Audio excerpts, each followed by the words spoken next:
आज हम electrical installation and wiring का दूसरा पार्ट देखेंगे। पहला पार्ट हम लोग इसके पहले वाले वीडियो में देख चुके हैं, तो चलिए शुरू करते हैं। When a heater is connected to the power supply, the heater coil will glow, but the supply wiring does not glow. This is because मतलब ये क्वेश्चन कह रहा है, जब हम एक हीटर को पावर सप्लाई से कनेक्ट करते हैं तो हीटर की कॉइल क्या ग्लो होने लगती है। ग्लो मतलब वो रेड रेड कलर की दिखने लगती है गर्म होके। बट जो वायरिंग अपने घर में होती है वो ग्लो क्यों नहीं होती है, किस लिए? तो इसका आंसर होगा resistance of heater coil is very high in comparison to that of internal wiring. मतलब जो रेजिस्टेंस होता है हीटर कॉइल का, जो कॉइल होती है उसका जो रेजिस्टेंस होता है वो घरों में जो वायरिंग होती है उसकी अपेक्षा बहुत ही ज़्यादा होता है। रेजिस्टेंस का फॉर्मूला क्या होता है? R is equal to rho L by A. Rho क्या है? रेजिस्टिविटी है, एल लेंथ होती है और ए एरिया होता है और R रेजिस्टेंस होता है। तो इसका आंसर हो जाएगा ए। और जो हीटर का कॉइल होता है वो किस मटेरियल से बना होता है? वो बना होता है नाइक्रोम से। नाइक्रोम से बना होता है, ये क्वेश्चन पूछता है। नेक्स्ट क्वेश्चन है lamps in street lighting are all connected in. जो अपने सड़क के किनारे जो लैम्प लगे होते हैं वो कैसे कनेक्ट होते हैं? सीरीज़ में कनेक्ट होते हैं, पैरेलल में कनेक्ट होते हैं, सीरीज़ पैरेलल में होते हैं या एंड टू एंड कनेक्ट होते हैं?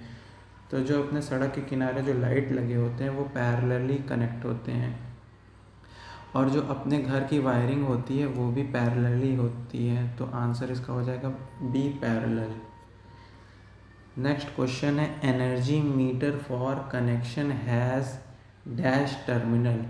मतलब एनर्जी मीटर मतलब जो अपने घर में जो मीटर लगा होता है उसमें कितने टर्मिनल होते हैं? तो उसमें होते हैं 4 टर्मिनल। 2 तो वो होते हैं जो मेन पोल से आते हैं, वो यहाँ ऐसे कनेक्ट हो जाते हैं जैसे ये मीटर है, और 2 जो होते हैं वो अपने घर में आ जाते हैं। एक ये होता है फेज़, एक न्यूट्रल, और एक इधर फेज़ एक न्यूट्रल। तो टोटल मिला के हो गए 4 टर्मिनल होते हैं। तो इसका आंसर हो जाएगा 4। नेक्स्ट क्वेश्चन है suppliers fuse which is provided in domestic wiring system. मतलब जो फ्यूज़ लगा होता है वो कहाँ लगा होता है, क्वेश्चन पूछ रहा है। तो जो फ्यूज़ लगा होता है, ये जैसे एनर्जी मीटर लगा है ये बाहर पोल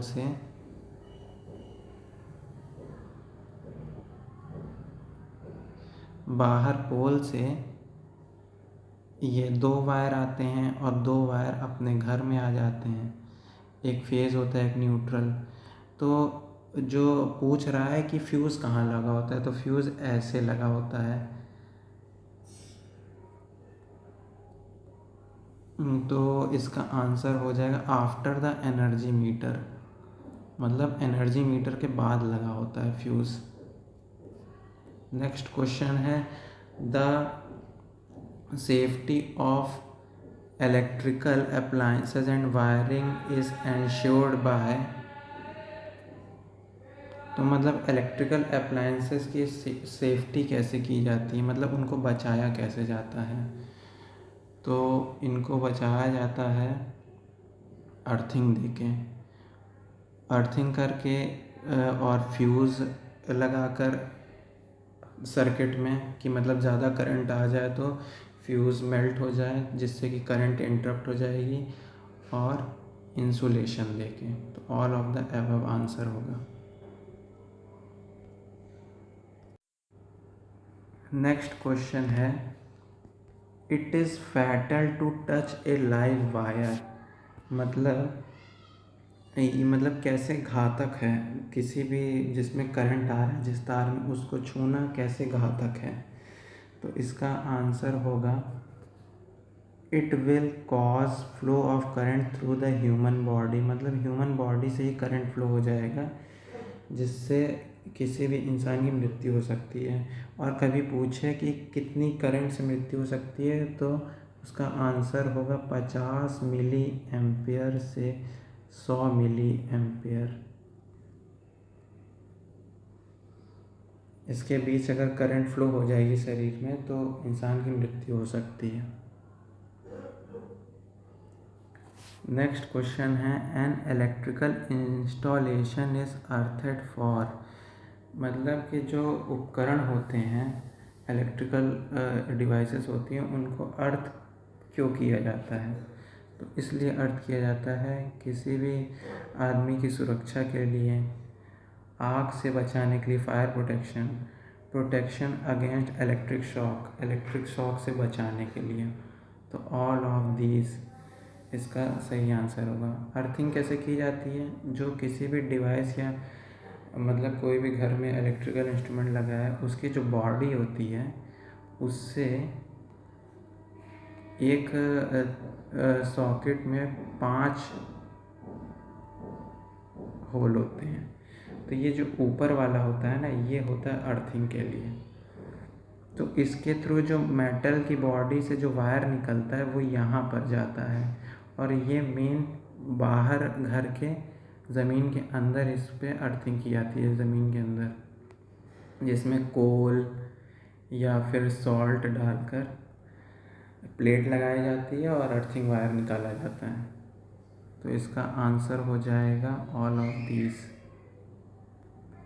नेक्स्ट क्वेश्चन है, the earth wire should be, earth wire कैसा होना चाहिए?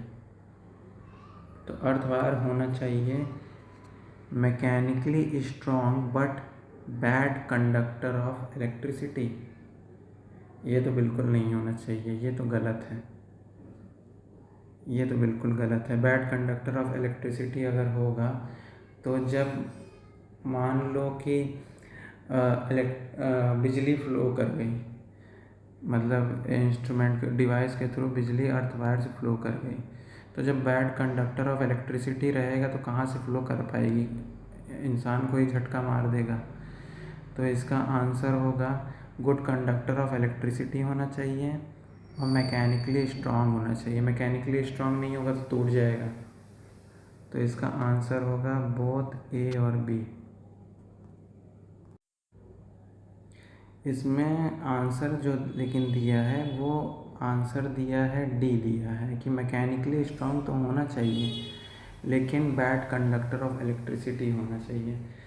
तो बैड कंडक्टर, हाँ, क्योंकि आयरन, मतलब जो अर्थ वायर बना होता है वो जीआई का बना होता है, मतलब गैल्वेनाइज्ड आयरन का बना होता है। तो उस हिसाब से देखा जाए तो ये तो बैड कंडक्टर होगा ही इलेक्ट्रिसिटी का। लेकिन इस क्वेश्चन में थोड़ा सा डाउट है, इस क्वेश्चन में थोड़ा सा डाउट है, लेकिन कोई आंसर ये दिया है बुक में, तो चलो ठीक है, यही मानते हैं, इसी को आंसर मानते हैं। Option number D, mechanically strong but bad conductor of electricity. Next question है, अर्थ वायर्स आर मेड ऑफ, मतलब जो अर्थ वायर होते हैं वो किसके बने हुए होते हैं? तो अभी हमने बताया कि अर्थ वायर जो होते हैं वो गैल्वेनाइज्ड स्ट्रैंडेड स्टील, मतलब कि जीआई के बने होते हैं, गैल्वेनाइज्ड आयरन के, वो भी स्ट्रैंडेड होते हैं ऐसे, मतलब। नेक्स्ट क्वेश्चन है, the resistance of earth should be, तो जो रेजिस्टेंस होता है अर्थ का वो कितना होता है, मतलब पृथ्वी की प्रतिरोधकता कितनी होती है? तो अर्थ का जो रेजिस्टेंस होता है वो मिनिमम होना चाहिए। मिनिमम क्यों होना चाहिए? जब मिनिमम होगा तभी तो जो करंट फ्लो कर रही है इंस्ट्रूमेंट की बॉडी से वो ज़मीन के अंदर तुरंत चली जाएगी। नेक्स्ट क्वेश्चन है, the earth potential is taken as, earth का जो पोटेंशियल है वो कितना माना जाता है? तो अर्थ का जो पोटेंशियल होता है वो 0 हमेशा माना जाता है। नेक्स्ट क्वेश्चन है, the loop earth wire use shall not be size less than. जो अर्थ वायर जो लूप बना के ऐसे ऐसे डाला जाता है, उसका जो साइज़ होती है वो कितनी होनी चाहिए, मतलब कम से कम कितनी होनी चाहिए? तो वो होनी चाहिए 14 SWG। SWG मतलब क्या होता है? Standard wire gauge. ये मतलब एक तरीके से डायमीटर नापता है, उसका मतलब एरिया नापता है वायर का। तो इसका आंसर हो जाएगा 14 SWG।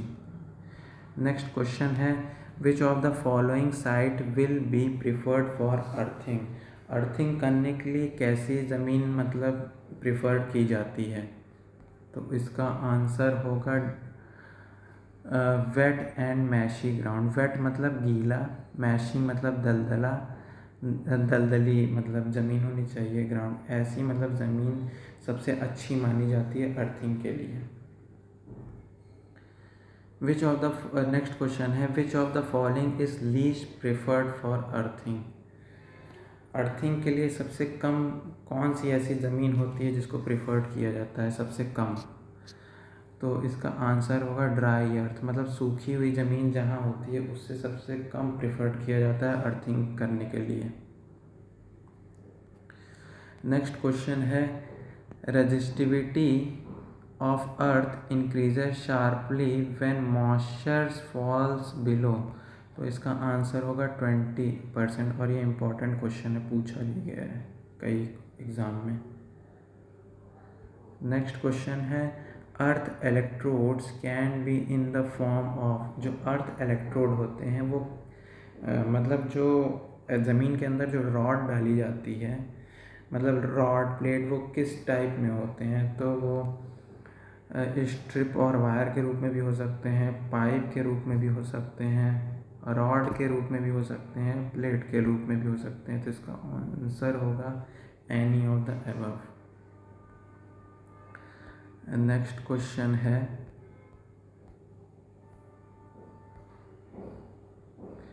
Consider the following statements. Shape of electrode, depth to which the electrode is driven into earth, specific resistance of soil, material of electrode। मतलब विच of the following statement is correct. ये पूछ रहा है कौन कौन सा करेक्ट है। ये एक तरीके से क्वेश्चन पूछना चाह रहा है कि जो अर्थिंग की जाती है वो किस पे डिपेंड करती है, उसकी वैल्यू। तो ये शेप ऑफ इलेक्ट्रोड पे भी डिपेंड करती है। Depth to which the electrode is driven into, मतलब जो चाहे रॉड हो चाहे प्लेट हो, वो ज़मीन के कितने अंदर तक गाड़ी गई है उस पर भी डिपेंड करती है। ये मतलब ज़मीन का रेजिस्टेंस कितना है उस पर भी डिपेंड करता है। स्पेसिफिक रेजिस्टेंस ऑफ सॉइल, मतलब मिट्टी का रेजिस्टेंस कितना उस पर भी डिपेंड करता है। और मटेरियल ऑफ इलेक्ट्रोड, मतलब जो इलेक्ट्रोड यूज़ किया गया है, रॉड या प्लेट, वो कौन से मटेरियल का बना है, ये इस पे भी डिपेंड करता है। तो आंसर हो जाएगा 1 2 3 4। नेक्स्ट क्वेश्चन है, which of the following is not used as earth continuity conductor. मतलब जो अर्थ वायर के रूप में कौन सा चीज़ यूज़ नहीं की जाती है? तो कौन सी चीज़ नहीं यूज़ की जाती है? वाटर पाइप नहीं यूज़ किया जाता है, वाटर थोड़ी ना होता है पाइप के अंदर, वो तो सॉलिड पाइप होती है। गैस भी नहीं होती है, गैस पाइप तो होती नहीं, सॉलिड पाइप होती है। स्ट्रक्चरल स्टील मेंबर, ये भी नहीं यूज़ किया जाता है। तो ऑल ऑफ द इनमें से कुछ भी यूज़ नहीं किया जा सकता। रॉड यूज़ की जाती है, प्लेट यूज़ की जाती है, पाइप यूज़ की जाती है। तो पाइप में पानी या गैस थोड़ी ना भरा होता है, पाइप तो लोहे का बना होता है, सॉलिड होता है। तो इसका आंसर हो जाएगा ऑल ऑफ द अबव, इनमें से कुछ भी ऐसा यूज़ नहीं किया जाता। नेक्स्ट क्वेश्चन है, which of the following mixture is preferred for filling around the earth electrode for having effective earthing. मतलब क्या क्या अर्थिंग करते समय जब गड्ढा किया जाता है तो उसमें क्या क्या डाला जाता है? तो उसमें कोयला डाला जाता है और नमक सॉल्ट डाला जाता है। कोयला मतलब कोल,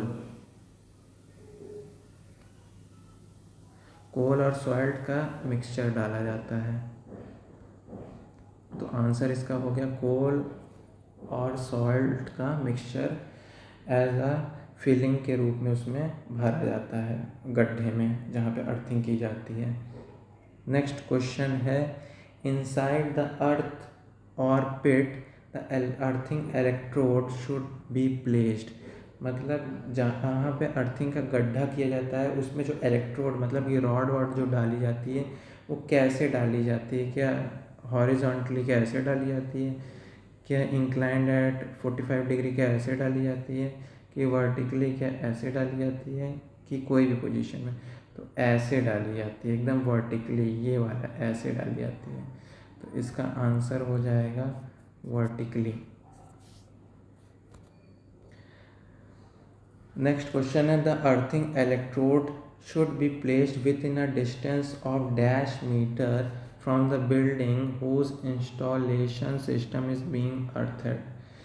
मतलब ये पूछ रहा है कि जो अर्थिंग इलेक्ट्रोड जो रॉड ये सब अर्थिंग के लिए डाली जाती है वो बिल्डिंग से, मतलब ऐसे जैसे कि ये बिल्डिंग बनी है कोई, उससे कितनी दूरी पर अर्थिंग की जाती है? तो इसका आंसर हो जाएगा 1.5 मीटर। 1.5 मीटर की दूरी पर अर्थिंग की जाती है। Third pin in a next question है, third pin in a 3 pin plug is provided so as to.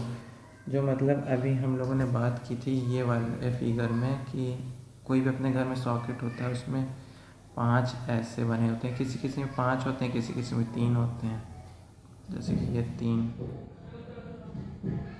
तो ये जो थर्ड पिन होता है वो किस लिए होता है?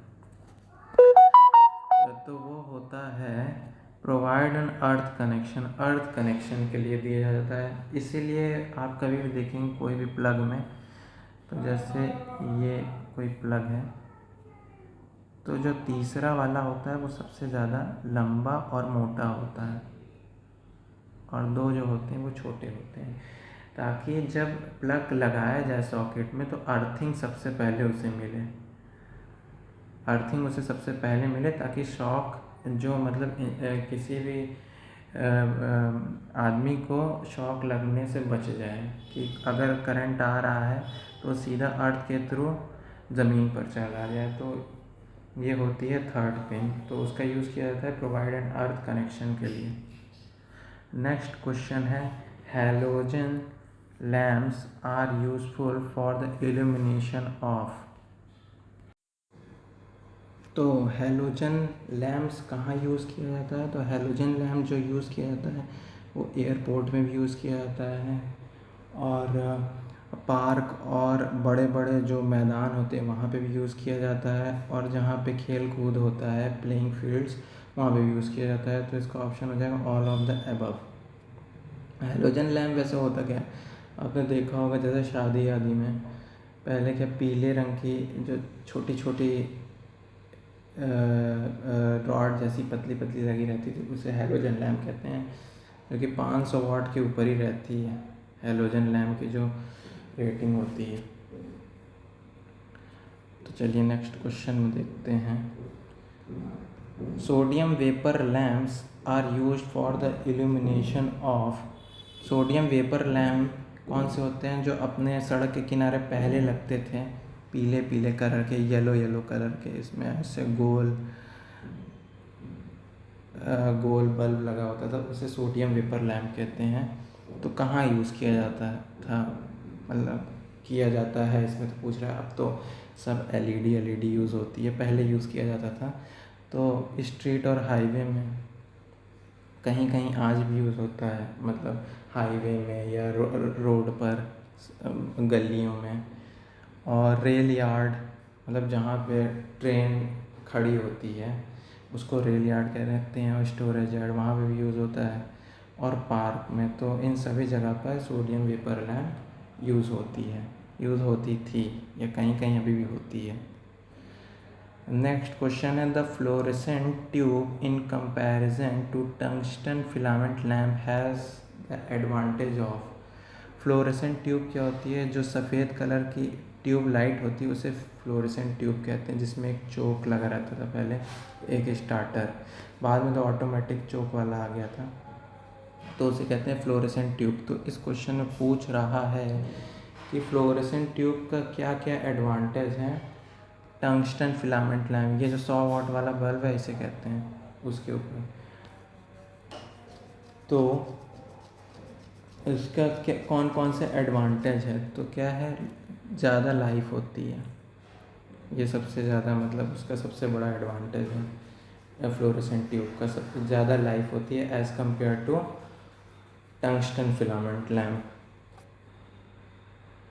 नेक्स्ट क्वेश्चन है blinking of a fluorescent tube में be on account of.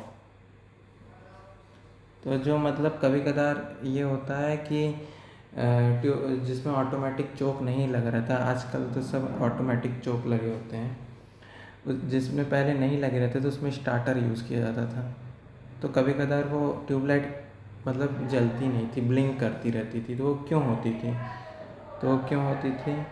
Low circuit voltage के कारण होती थी, डिफेक्टिव स्टार्टर के कारण होती थी, और लूज़ कांटेक्ट, मतलब कि लूज़ अगर है वो रॉड तो उसके कारण भी, इन सभी कारण वो ब्लिंक करने लगती थी। नेक्स्ट क्वेश्चन है in a fluorescent tube if only the ends of the tube remains lighted it indicates that. जो फ्लोरेसेंट ट्यूब होती है, कभी कदार क्या होता था कि सिर्फ यहाँ पे रेड रेड कलर का ट्यूबलाइट जलता था और पूरा नहीं जलता था। तो मतलब ये कब होता था, इसमें पूछ रहा है।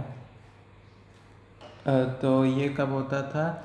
जब उसका जो स्टार्टर है वो शॉर्ट सर्किट हो जाए, ये तब होता था। नेक्स्ट क्वेश्चन है failure of lamp to light may be due to. मतलब लैम्प फेल कब हो जाता था लाइट देना? तो ये मेनली उसकी बात कर रहा है फ्लोरेसेंट ट्यूब की। तो इसका आंसर होगा डिफेक्टिव स्टार्टर, डिफेक्टिव चोक जो हमने अभी बात की वो, और डिफेक्टिव एंड लूज होल्डर। जो फ्लोरेसेंट ट्यूब होते हैं ना, वहाँ पे यहाँ पे होल्डर एक लगा होता, 2 होल्डर रहते हैं, बीच में चोक होता है और एक स्टार्टर, पहले के में, अब तो ऑटोमेटिक चोक हो गया है। तो इन सभी के कारण वो जो फ्लोरेसेंट ट्यूब है वो नहीं जल पाती है। नेक्स्ट क्वेश्चन है blinking of a fluorescent tube में बी रिमूव्ड बाय।